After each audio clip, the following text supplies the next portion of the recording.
Uang saya habis itu, kau sumbang terus di situ. Sebenarnya tidak apa sih, tapi begitulah. Saya sudah komitmen untuk diutus. Selama saya diutus, saya diutus ke tengah serigala. Karena tahu di sini ada serigala. Tapi baik di semua ini semua ada domba. Baik di semua ini. Baik di semua ini tidak ada yang serigala di sini. Boleh berbulu domba. Berbulu domba lagi. Serigala. Suami saya bilang, tapi ini para pesuka. Hati malaikat enggak saya daripada hati setan muka malaikat. Oh ini jangan saja mau dua-dua jangan tanya. Jangan tanya.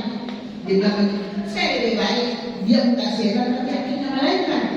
Kan macam-macam orang punya karakter. Ibu Eri yang coba-coba. Kau harus tahu dia. Ibu Eri kalau main kau sudah tahu. Lince kau harus tahu juga bagaimana. Jadi kita ini di dalam komunitas harus tahu sifat-sifat karakter. Kalau seperti saya, kalau tersinggung karena sembarang bicara, orang lain suka sembarang bicara, tapi tidak simpan hati. Toh tentang Tuhan. Dan yang terakhir ini, bagaimana kita bisa taat, teguh dan setia ketika kita diutus. Ayat 7 sampai 8 dan 9. Dan jikalau kamu masuk ke dalam sebuah kota dan kamu diterima di situ, makanlah apa yang dihidangkan kepadamu dan sembuhkanlah orang-orang sakit yang ada di situ, dan katakanlah kepada mereka, kerajaan Allah sudah dekat padamu. Jadi kalau kita diutus, kita harus menyampaikan apa tadi? Damai itu kepada orang.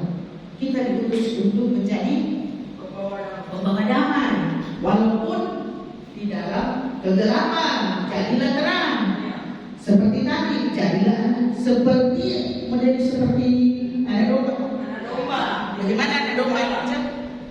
Dia paling tahu itu anak domba seperti apa. Anak domba seperti anak domba, ya. Anak domba seperti anak domba karena dia berketergantungan, ya. Seperti anak bayi kan, ya. Jadi kita harus taat walaupun di tengah serigala. Serigala itu ada singkat toh, puji nama Tuhan. Untuk itu, Bapak Ibu saudara-saudara terima kasih.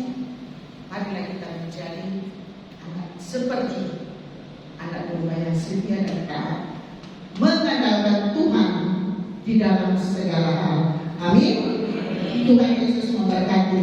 Mari kita nyanyi bersama lagu apa berarti kita